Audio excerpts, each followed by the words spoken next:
He's one of the most troubling characters of modern times. His daughters dialed 911 on him. His girlfriends dialed 911 on him. Road rage, you name it, he's done it. He is both famous and infamous for being the best and the worst.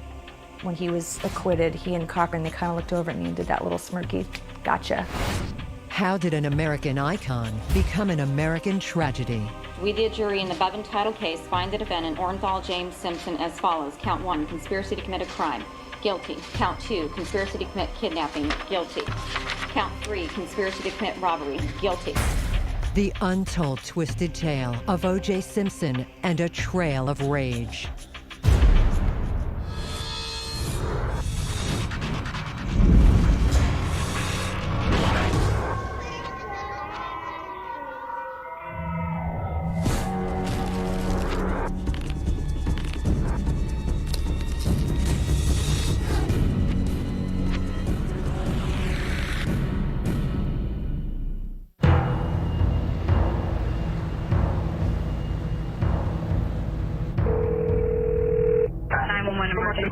Yeah, we were just robbed at gunpoint by OJ Simpson. Can you send police here, please? Where are you? Palace Station Hotel in Las Vegas. It's a story taken from the pages of a Shakespearean tragedy. I'm Judge Jackie Glass, and I'm presiding over this matter. And this matter is the state of Nevada versus Simpson and Stewart. A heroic personality destroyed by an inability to control his destructive actions. Count 5 and count 6, first-degree kidnapping with use of a deadly weapon. Counts 7 and 8, robbery with use of a deadly weapon. Count 9 and 10, assault with a deadly weapon. In O.J. Simpson's case, it's all caught on tape. This call to 911 is recorded on September 13th, 2007 in Las Vegas. Simpson and 4 other men have just held up a group of sports memorabilia dealers. We just robbed by OJ Simpson and 4 other black men at gunpoint. No, but we were pushed around and they stole one of our cell phones at gunpoint. Could you please send the police here immediately? 14 years earlier, in the Los Angeles suburb of Brentwood, Simpson's then estranged wife, Nicole Brown, also makes a call to 911. It was the kind of call police say she made before. 911 emergency. Can you get someone over here now to Gretna Green? He's back. Please. Well, okay, what does he look like? He's O.J. Simpson. I think you know his record. Could you just send somebody over here? 2 pleas for help, a decade and a half apart, documenting the rageful behavior of a man who was once considered an American king. In both cases, the calls would change lives forever. Now, we will re-examine the evidence from these cases. We will travel to the crime scenes. We will talk with some of the people who loved O.J. the most. I'll have to admit it, I like the guy. And some who say they will hate him forever. An eye for an eye. I'll be and want to be the nail in his coffin. Can Simpson's act in LA and Vegas be explained simply as rage, perpetrated by one of the most notoriously self-destructive characters in history? To unlock the secrets of the case of O.J. Simpson, we travel to the 100,000-seat Los Angeles Coliseum. This historic place is home to the USC football team, and it's here that Simpson ran for touchdowns and won the Heisman Trophy. Trojan halfback O.J. Simpson gains a total of 188 yards during the game. We'll do the coin toss, how are you? So nice to meet you, Mike. And it's here at midfield that someone who knows Simpson better than just about anyone else tells his tale. His name is Mike Gilbert, Simpson's agent and one of his closest confidants, until they had a bitter falling out. He would walk into a stadium, because I'd walk in with him, and people would chant, you know, Jews, Jews, Jews, and he was loved by everyone. Center of attention. And could you imagine if this stadium was filled now, and he walked in? Probably not the same reaction.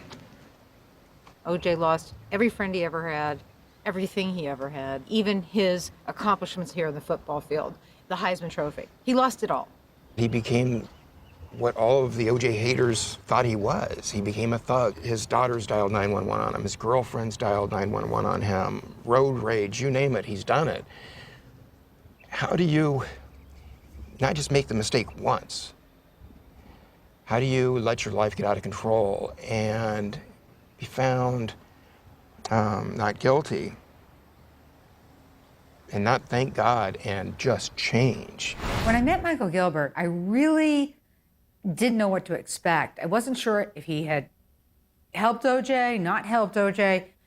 It turns out that this man was so filled with guilt, he truly couldn't face being alive anymore. He really wanted to throw in the towel. To understand how far OJ Simpson fell, we must understand the world from which he came. He rises to fame playing football, first as a Heisman Trophy winner at USC, and then in the NFL. Following a spectacular career as an athlete, Simpson strikes gold again, this time as a sports commentator and movie star. He was charismatic, handsome, and has the ability to charm just about anyone who crosses his path.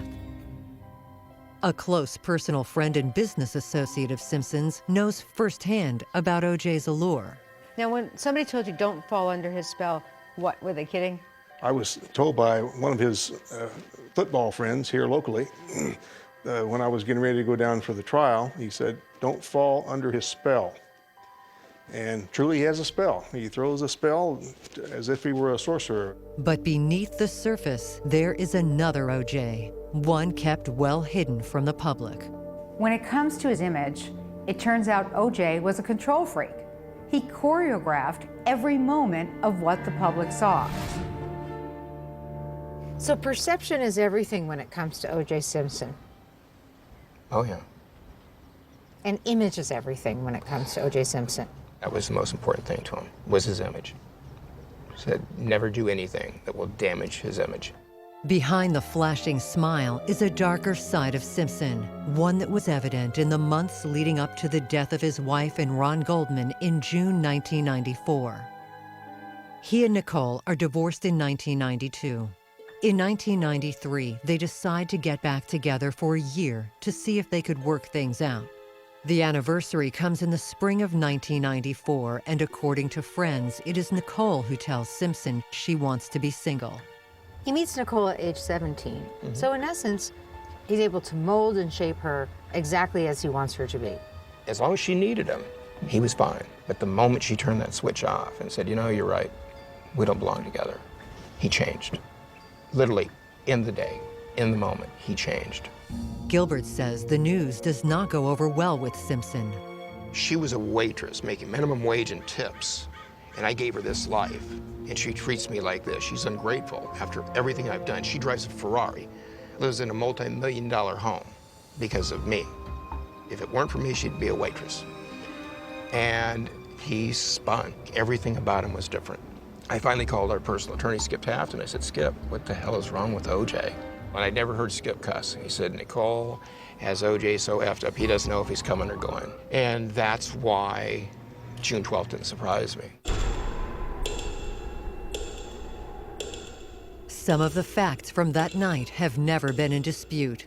Nicole, her mother, her 2 children, and several friends eat dinner at Mezzaluna Restaurant in Brentwood, where Ron Goldman works as a waiter. Simpson is not invited. Nicole returns home and puts her children to bed. Ron Goldman leaves Mezzaluna around 10 p.m. and goes to Nicole's condo to return a pair of glasses her mother left at the restaurant. I really appreciate you going through the pictures with me because I know that it's not easy to go through these pictures. What I love about the pictures of my brother and I are that we're always arm in arm. One person who has the events of that tragic evening seared into her memory is Kim Goldman, Ron's sister. To move to a really difficult subject, and that is the reason Ron was killed. What do you think happened? Why did this happen? My dad and I often talk about the fact that my brother was a selfless person and pretty much would do anything for anybody, and I wish of all nights that he would have exercised a little bit more selfishness, but that wouldn't have been him. And to just be walking along with a pair of glasses, to lose his life over that is difficult to reconcile for me. To this day, police are uncertain about the exact chain of events, whether Nicole is attacked first or Ron.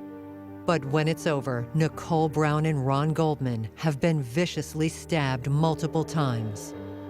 Nicole's throat is slashed so severely that she is nearly decapitated.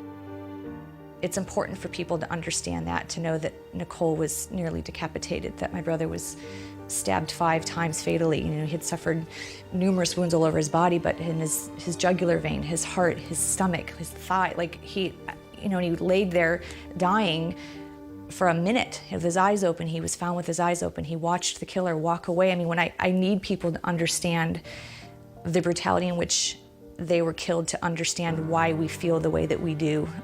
We have a trail of blood that continues there and goes into the house, and nobody answers the door. At the time, Mark Furman is a detective with the LAPD. He later plays a notorious key role in the case. Now he explains what police find. And the door was open. Nicole's body was lying head north, feet south. Her hair is caked with blood. We're not even sure she's a blonde. Ron Goldman's body was in the shrubs. You could tell that there was a battle. You could just tell from the ground. It's obvious that she answered the door, but for whom? When I think about my brother slumped over, bleeding out the way that he was, it's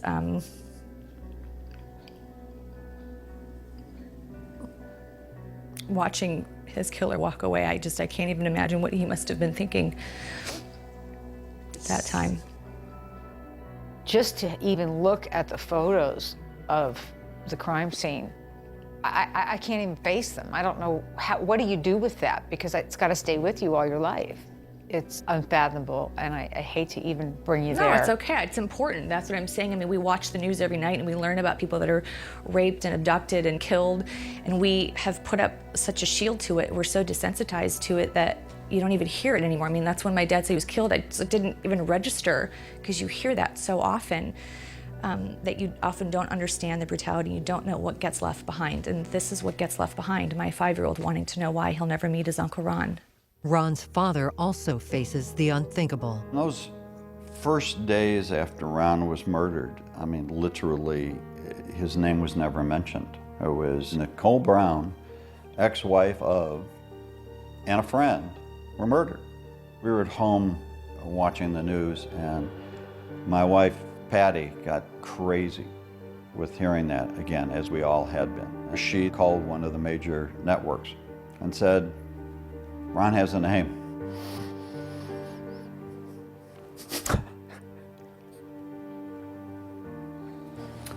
Ron has a name. He's a real person. And it was literally right after that he started using his name.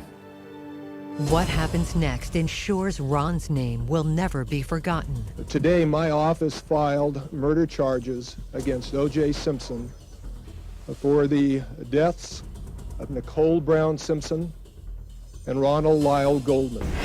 So how did OJ Simpson go from the heights of being an American hero to the depths of being the world's #1 fugitive?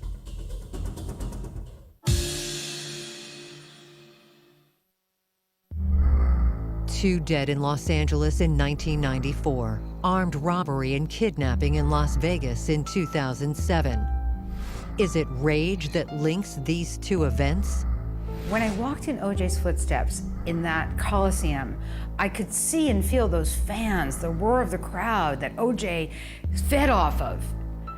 And it was those same fans that watched in absolute shocked amazement as OJ led in 1994 the most famous car chase in history. Thousands of people line the Los Angeles freeways as a white Bronco driven by Simpson's friend Al Cowlings crawls at 25 miles an hour. Simpson cowers in the back seat of the car, laying down, a gun to his head, threatening to blow his brains out. It is as if Simpson's rage is now turned against himself. It seems by his own actions, Simpson has all but confessed to killing his estranged wife, Nicole Brown, and Ron Goldman. Simpson's agent at the time, Mike Gilbert, goes to see his friend 3 days later in jail. What was going through your mind? First words out of my mouth to my wife was, he finally did it. I can remember sitting in the lobby as the attorney was trying to get me through the doors to see OJ. And she said, OJ dictated a note. And he gave me this note, word for word. And I looked at it, and the note was, Mike, imagine OJ Simpson, Los Angeles County Jail. I need you now more than ever. My autograph is worth more than any man alive. Imagine what I thought. Here's Nicole, had been buried just a few days, and he's dictating a note, and I looked at her and I said, this is what he wanted you to give me. She said, word for word, this is what he wanted. I was at first shocked that it wouldn't be, Mike, stay by me, you know, I couldn't have done this, I love Nicole. It wasn't that at all. During the prelim, I remember him looking at me through the glass, and he said, Mike, I look at this blood evidence, their blood in the Bronco, my blood there, the cut on my knuckle, and I know I had to have done it. But if I did it, wouldn't I remember? Wouldn't I know I did it? And I remember just looking at him and saying, I don't know. Please remember my admonition to you. Don't discuss the case amongst yourselves, form any opinions about the case, talk to anybody about the case, or allow anybody to talk to you about it. What happens next becomes known as the trial of the century.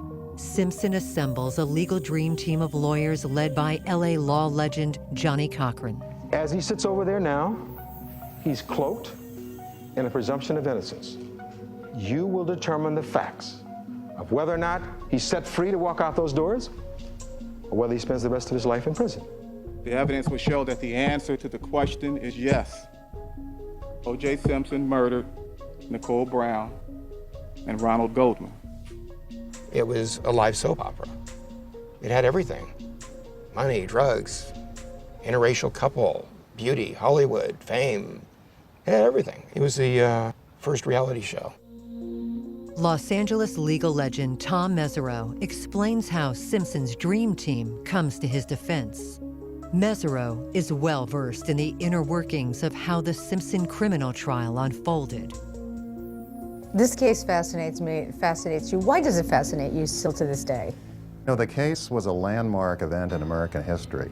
It took over American society for over a year, and it exposed a lot of citizens to the inner workings of the justice system because people got addicted to this real-life soap opera. It's no disguise. It's no disguise. It makes no sense. It doesn't fit. If it doesn't fit, you must acquit. Good time, Your Honor. This house was pretty much exactly like it is now.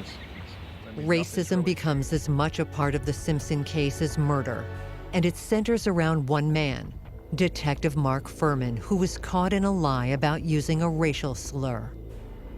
And you say on your oath that you have not addressed any black person as a or spoken about black people as in the past 10 years, Detective Furman. That's what I'm saying, sir. Exhibit 1368. One more time. They don't do anything. They don't initiate contact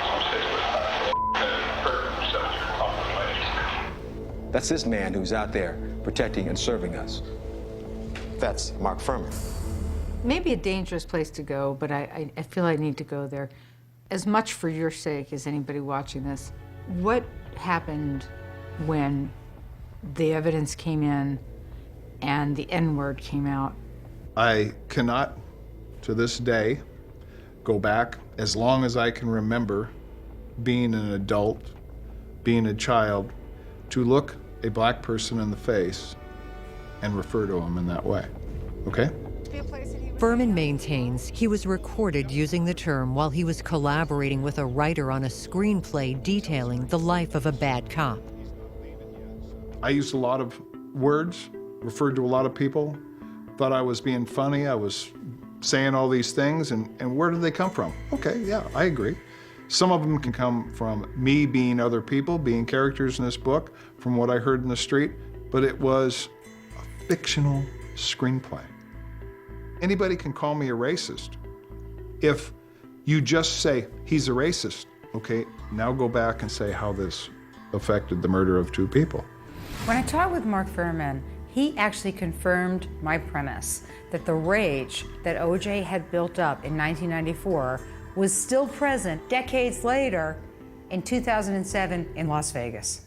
You know that to this day that Ron Goldman's family believes that they were just friends, Nicole and... You can believe there's nothing wrong with him having a sexual relationship with a single woman. What's wrong with that? It doesn't complicate things, it actually gives a motive for rage. Mr. Simpson, would you please stand and face the jury?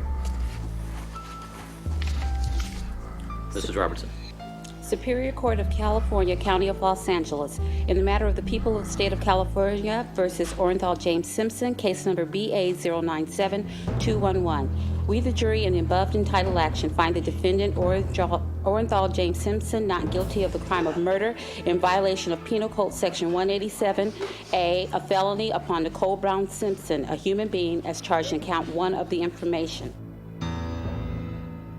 I sat there for 9 months watching those jurors' faces, and they checked out, absolutely checked out a couple months into it. And they told you when they were released that they stopped listening at some point and they were done. They had their bags packed.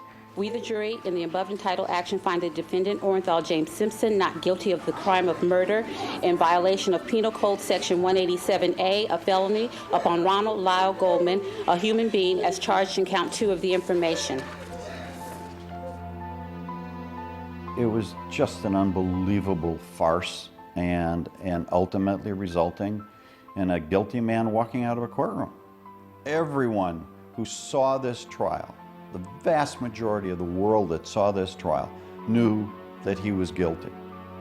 They could see the evidence clearly because there was more evidence in that trial by leaps and bounds than evidence in any other trial typically.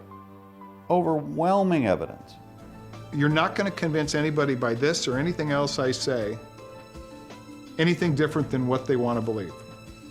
That's why OJ Simpson walked out of that courtroom. Ladies and gentlemen of the jury, is this your verdict? So say you one, so say you all? I remember during the criminal case at the very end, when he was acquitted, he and Cochran, they kind of looked over at me and did that little smirky, gotcha. Simpson has beaten the rap. But what he and the rest of the world do not know is that the Goldman family will never let him rest.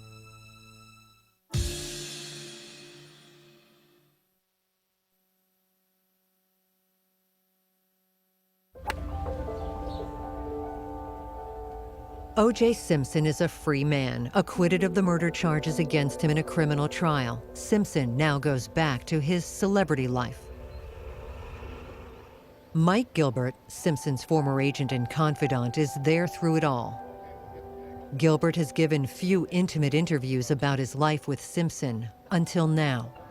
Inside the massive USC football stadium where Simpson got his start, Gilbert talks about what it is like to live a life with OJ.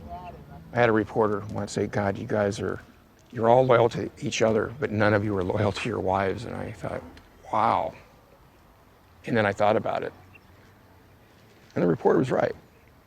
The wives were almost like the enemy. And what do you mean by that, the enemy? I'd have athletes that would say, hey, Mike, I need you to call my house and leave a voicemail that you need me in Dallas for a golf tournament. I don't have a golf tournament in Dallas. No. I'm leaving. I've got a girlfriend in Dallas I want to go see. So I would leave the message. They would come home with their wife. The wife plays the machine. Hey, honey, Mike needs you to be in Dallas for a golf tournament. So I was always hiding their lives from their wives. And that's part of the job description.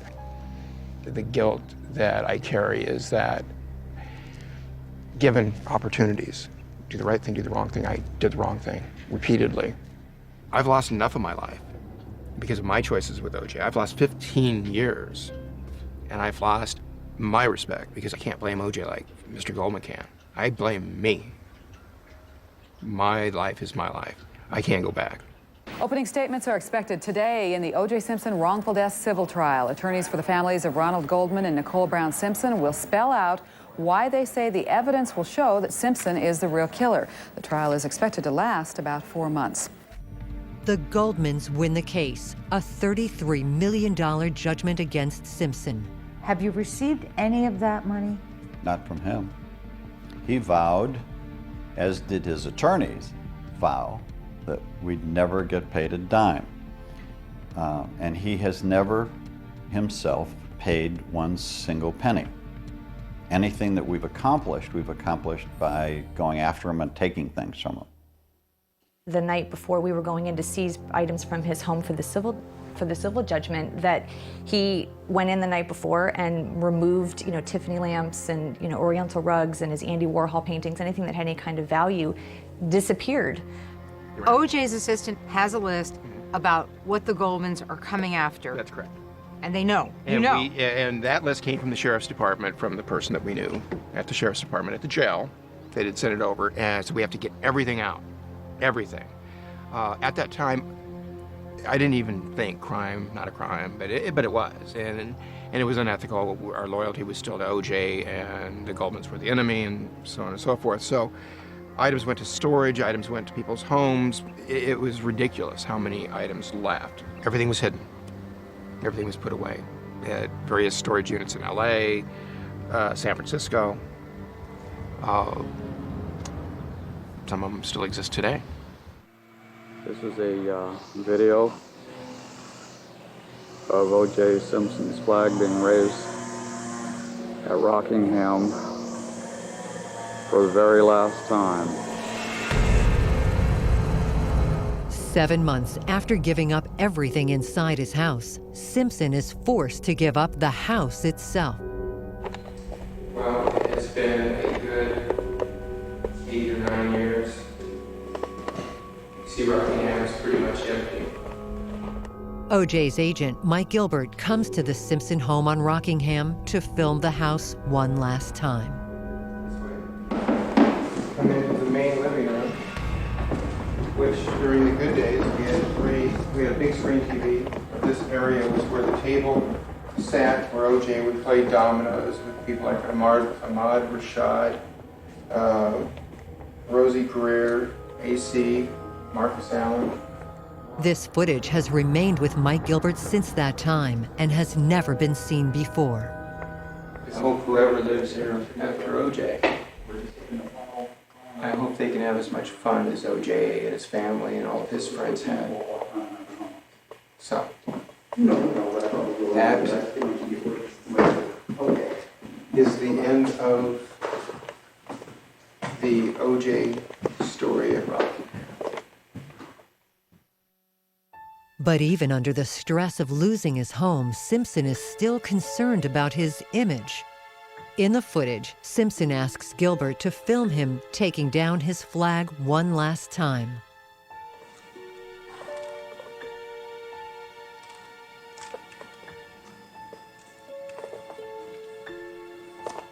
And then he tells him to film it again to get another angle. And then again. Okay, Mike, I want you to go over there and shoot over the fence. Walk through the gate so I can give you the old bird. Hey, maybe I can give you a golf club. He then asks Gilbert to pretend he's a paparazzi filming the entire event from outside Simpson's property. Hey, it's private property. Come on, man, look. Come on, man, give me a break. Come on, guy. Come on. Everything about this moment is staged. Oh, man, that's real classy, you know. Take care. The act of rage that brought Simpson to be found liable of causing the deaths of Ron Goldman and Nicole Brown in a civil suit in 1997 is again evident in December 2000.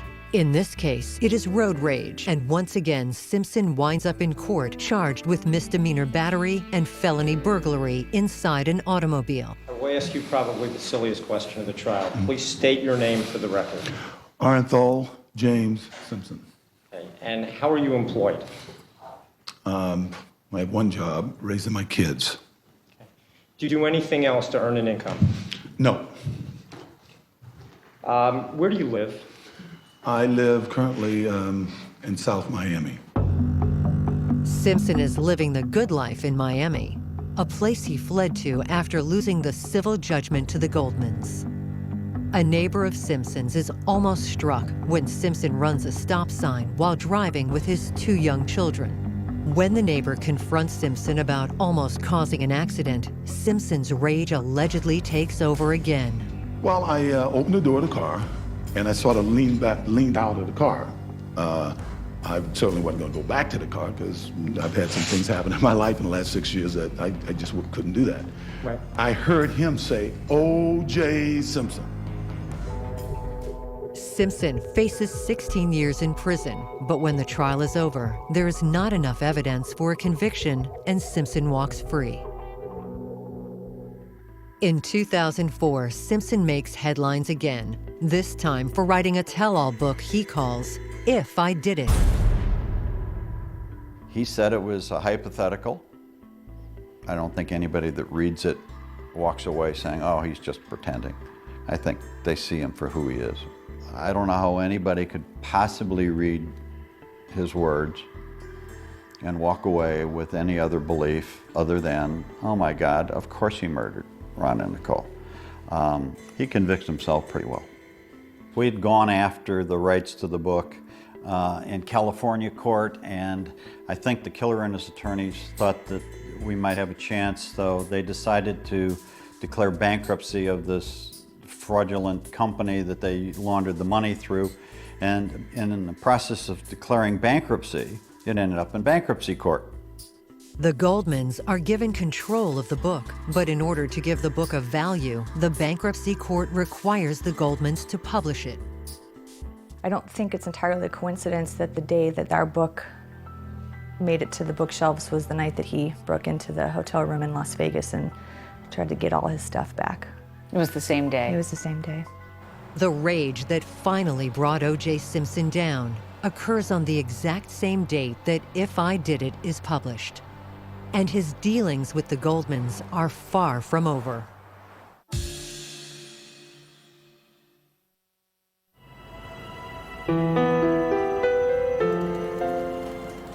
The end for O.J. Simpson comes in a city he knows all too well. Perhaps it's fitting that Simpson's demise happened in Las Vegas. What do they call it, Sin City?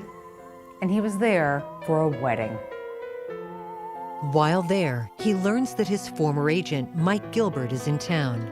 Through the grapevine, Simpson learns that Gilbert is selling some of Simpson's most prized sports memorabilia. He is told that Gilbert and the memorabilia are in a room at the Palace Station Hotel. He was so enraged that you weren't there, that at that point, the only thing he could do was grasp at a straw. Well, he was let on until he got to the hotel. He thought I was going to be there. And OJ knew that, I had his stuff. So he found, I can get Mike finally. What Simpson doesn't know is that one of the people in the hotel room, a man who knows that Simpson is coming, has a tape recorder running. You can steal my and sell it. Don't let nobody out here. Look at this. Get over there. You walk over there. I just trying to get back along. Walk your steal my Mike took it. You'll get Mike took it. Fred Goldman believes the stuff in the hotel room belongs to the families of the 1994 murder victims. People don't realize that the stuff that OJ was going to get was actually technically your stuff because you had been awarded whatever he had of value long ago. He was asked if he had anything to do with this robbery, and he said, yeah, I was getting my stuff. He didn't deny it. He was proud of the fact that he did it. He thought he was above the law, as he has believed for most of his adult life. The DA told myself and my attorney, he said, if you would have been in that room, we doubt you'd be sitting here today. That came from the DA. The DA thought that you would be killed, have been killed. He said, I doubt you'd be sitting here today. So that's why the guns were brought in. It's just that part of OJ. You don't walk away from him. You don't turn your back on him. One of the men in the hotel room calls 911. Yet another 911 call connected to the former football great. Yeah, we were just robbed at gunpoint by OJ Simpson and 4 other black men, and they were armed. One was with a 9mm gun. The one with the 9mm, was that OJ or was that someone else? It was one of his people, and I want him arrested. At first, Simpson seems unfazed. He jokes with reporters and smiles for the television cameras. And he moves into the home of his friend Jim Barnett in a gated Las Vegas community for the trial. Do you find in your life that people have questioned your friendship with OJ Simpson? I was absolutely attacked by people saying, how could you befriend this guy? How could you hang out with him? And I said, because he was found not guilty the first time. And everybody was thinking the first time, the California trial. Nobody was thinking Las Vegas trial. In their minds, they were one and the same. It's an inappropriate argument based on facts that are not in the record. When the charges were filed against OJ Simpson, oh, it's a nothing case. Had it been anyone else, it wouldn't have even come to the media, nor would it have gone to trial. I thought it was a stupid case at the beginning of the case, and I still think it was a stupid case. But you know, anytime a gun is involved, you know, it's a serious case. But fundamentally, it was a silly squabble among a bunch of, you know, idiots over, you know, who had whose memorabilia. And I think it was overplayed and over-dramatized because Mr. Simpson was in the case. As the case unfolds in court, several things become apparent. Simpson's lawyers are having a tough time fighting the evidence, especially those audio tapes. Oh, we the Goon Squad. OJ and his Goon Squad came in. I just wanted to look menacing. Hey, come on. What happened in Las Vegas was very similar to what happened in Los Angeles with your brother Nicole, in that OJ Simpson was in a rage. He was angry, he wanted his stuff back.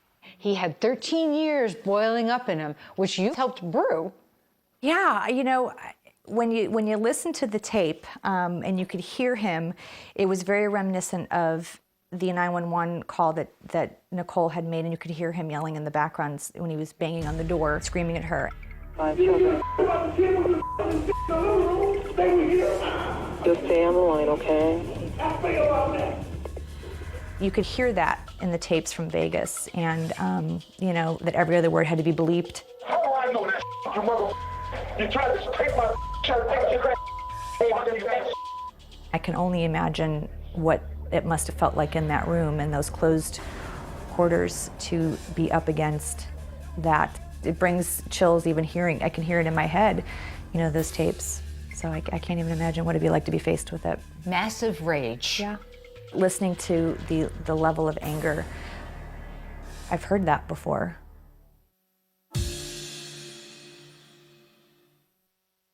Mr. O.J. Simpson, as a victim, he tends to think of himself as a victim, and you can hear that in these recordings. He talks about O.J. Simpson's rage is finally catching up with him. He is on trial in Las Vegas for kidnapping and robbery. Interesting, though, during the trial in Las Vegas, that he really had no sense that this was a serious charge and that it might stick. Why should he?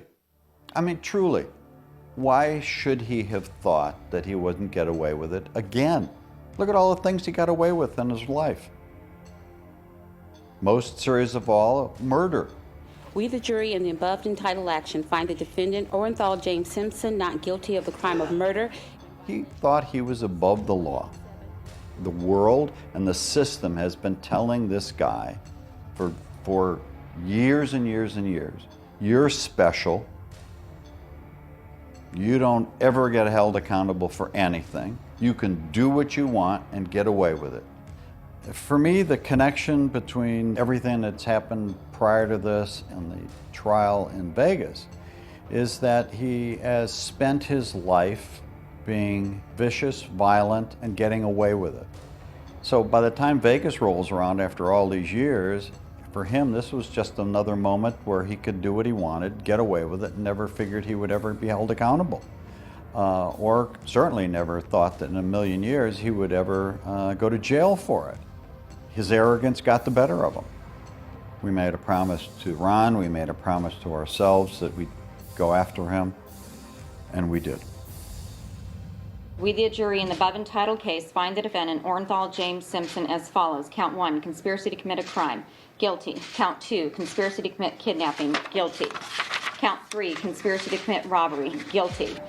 Looking back on it, do you see that, in fact, he did commit that crime and there were people with guns and that... It was a stupid thing. I mean, it was a stupid thing they did, and had it been a white man in Las Vegas and somebody well-known, I would say they would have slapped his wrist and maybe given him 30 days in jail and sent him on his way. I think that he was destined to, once that happened, they threw the book at him. Count 5, first-degree kidnapping with use of a deadly weapon, Bruce Frohman, guilty of first-degree kidnapping with use of a deadly weapon. Count 6, first-degree kidnapping with use of a deadly weapon, Alfred Beardsley, guilty of first-degree kidnapping with use of a deadly weapon. He did go in there and take not only his stuff, but things that technically had been ruled by the courts to belong to the Goldman family now through the civil judgment against him. To me, the irony of the whole situation is that Fred Goldman's tenacity and persistence in going after Mr. Simpson in the civil trial, in the bankruptcy courts, trying to enforce this judgment, trying to chase down his assets, ultimately put him behind bars. That, to me, is the most significant part of this whole story. If I had to do it all over again, I never would answer the phone because I wasn't on call. My feelings when I'm out here is how incredibly stupid the suspect was, how much evidence he left, how easy it was, and then look what happened. I don't have my best friend, and I don't have the one person that connects me to my youth. So all this other stuff is just a means to an end, and I look at my son, who absolutely is a reminder to me of my brother. He looks like him, you know, and that's my reality. And I've lived a majority of my life without my brother now, and that's really very hard. When Ron was murdered, she not only lost a brother, but she lost her best friend. I lost my son and a piece of my daughter.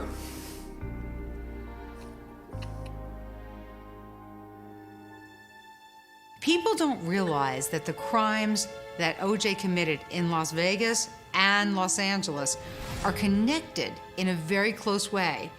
That in fact, the crime in Las Vegas was a direct result of the civil judgment against OJ Simpson for committing and causing the deaths of Ron Goldman and Nicole Brown Simpson. OJ Simpson, I think you know his record. Yeah, we were just robbed at gunpoint by OJ Simpson. It's hard to imagine that somebody who came from poverty and became a king among kings would throw away everything, his career, all he was worth, because of his uncontrollable rage.